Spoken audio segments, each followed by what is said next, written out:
যে তরকারি বা খোসার মতো যেসব নোংরাগুলো, দ্বিতীয়ত প্লাস্টিক, তৃতীয়ত কাঁচের মতো যেসব জিনিস, এবং চতুর্থত স্যানিটারি বর্জ্য যেমন ডাইপার বা প্যাড ইত্যাদি কোনোভাবেই আমরা একসঙ্গে মেশাবো না। 4টে আলাদা জায়গাতে রাখবো, অর্থাৎ 4টে ডাস্টবিনের মতো জায়গায় আমরা রাখবো। আমরা আজকে সবাই এই পথনাটিকাতে অংশগ্রহণ করছি।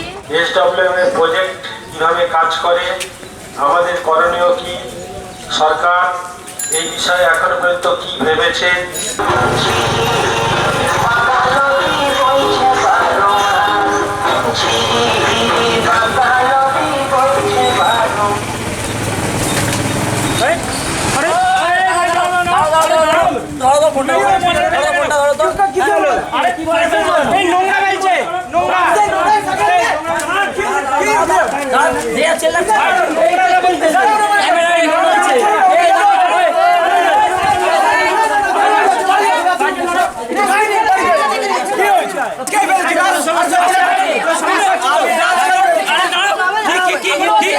আমি রোজ দেখি আপনি এখানে হয়েছে ওই দুটো জায়গা আলাদা করে রেখে 4টে জায়গায় ঠিক আছে 4টে জায়গায় একটা লোহার টিন গাছ একটা জায়গায় থাকবে প্লাস্টিক একটা জায়গায় থাকবে আর একটা জায়গায় জামা কাপড় সবাই দেখে ন্যাপকিন থাকে সেই সব জিনিস আরেকটা জায়গায় 4টে জিনিস আলাদা করে রাখবে। ওই যে তোমার প্লাস্টিক আছে, আলুর খোলা আছে, ওগুলো সব দুটো আলাদা জায়গায় রাখবে, আর বাকি ওরা যে দুরকম বললো ওগুলোকে আলাদা জায়গায় রাখবে। ঘরে গিয়ে নিজে রাখবে, গাড়িতে গিয়ে ফেলবে, রাস্তায় ফেলবে না।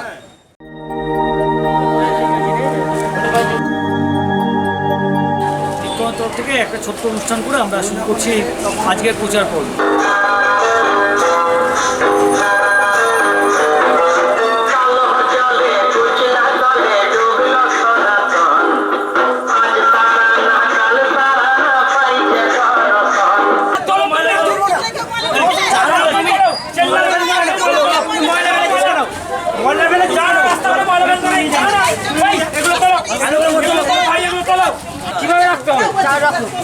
ওই যে একটা জায়গায় পচে যেগুলো পচে যায়, যেমন সবজির খোলা, ফলের খোলা, ওরাও জানে।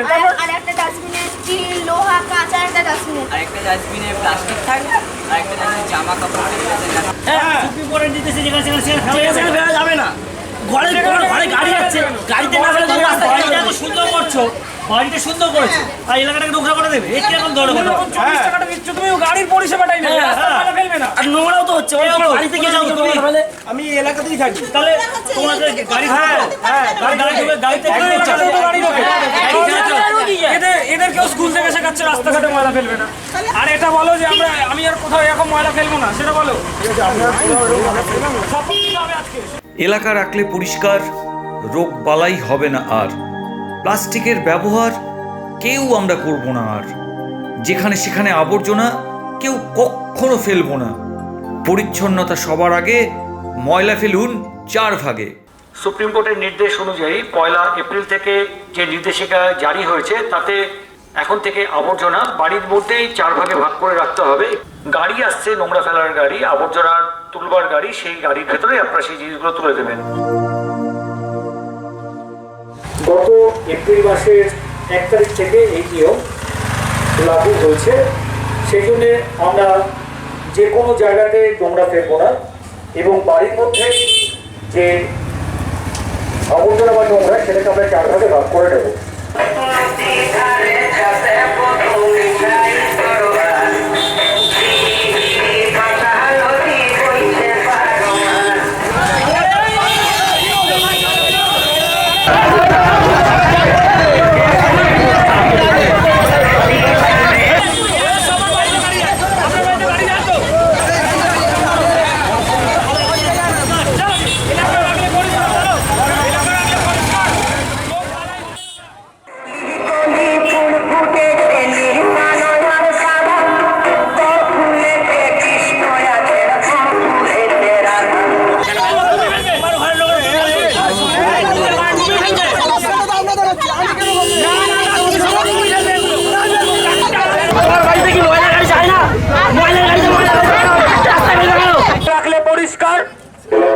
পরিষ্কার, রোগ বালাই হবে না আর।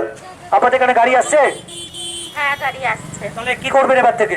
গাড়ির মধ্যেই ময়লা ফেলবো। হ্যাঁ, 4টে ভাগে ভাগ করে ফেলবেন। দাদা আপনি আসুন না, আপনাদের এখানে গাড়ি আসছে তো? গাড়ি আসছে, কি করবেন? ভাগ করে ফেলবো। হ্যাঁ, বাড়িতে কিন্তু আবর্জনাটা আলাদা করে নেবেন। এর মতো কিন্তু ভুলভাল কাজ করে ফেলবেন না। আমরা কিভাবে ময়লা ফেলবো? আমরা আবর্জনার গাড়ি আসবো, ওটাতে ময়লা ফেলবো।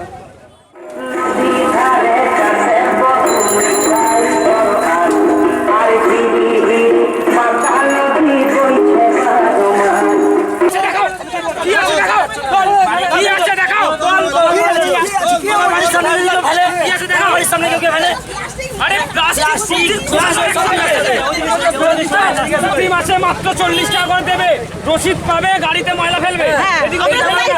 সেখানে আবর্জনা কেউ কখনো ফেলবো না। সেখানে আবর্জনা ফেলবেন কি না? ঠিক আছে, গাড়ি আসে সবাই ফেলবেন। দাদা কোথায় ফেলবেন আবর্জনা? গাড়ি ওরা করতো, হ্যাঁ, কোথায় ফেলবেন আবর্জনা? গাড়িতে দেবো ময়লা, হ্যাঁ, সেখানে দেবেন না। কোথায় ফেলবেন ময়লা? ডাস্টবিনে। ডাস্টবিনে। গাড়িতে 4 ভাগে ময়লা জমাবেন, আর গাড়ি যখন আসবে গাড়িতেই ফেলবেন। ঠিক আছে? ঠিক আছে। চাঁদপাড়া আনন্দময় গ্রাম পঞ্চায়েতের তরফ থেকে এজেন্সির মাধ্যমে নোংরা নিয়ে যাওয়ার একটা ব্যবস্থা করা হয়েছে। আপনার এলাকায় একদিন ছাড়া একদিন ময়লা ফেলা গাড়ি আসছে, তাই বাড়িতেই আপনারা 4 ভাবে সেই ময়লাকে বাড়ির যে দৈনন্দিন যে আবর্জনা সেগুলোকে আলাদা করে রাখবেন। একটি জায়গায় ভিতরে আপনারা রাখবেন পচনশীল। জানেন যে যে জিনিসগুলি পচে, মানে আমাদের তরকারি বা আনাজপাতির যে খোসা, সেগুলো তার সঙ্গে অবশ্যই খাওয়ার না খেতে পারা যে খাবার অভুক্ত জিনিসগুলো থাকে সেগুলো এবং কাগজ ইত্যাদি, সেগুলো এক জায়গার মধ্যে রাখতে হবে। আর অপচনশীল যেগুলো রয়েছে সেটিকে 3 ভাগে ভাগ করতে হবে। একটির মধ্যে থাকবে হচ্ছে প্লাস্টিক বা প্লাস্টিক জাতীয় জিনিস, দ্বিতীয় হচ্ছে মহিলাদের স্যানিটারি ন্যাপকিন, বাচ্চাদের ডাইপার, আর তৃতীয় বা সবশেষ যেটি জায়গা সেটা হচ্ছে কাঠ, টিন, কাঁচ প্রভৃতি জিনিস, সেগুলো আলাদা করে রাখবে।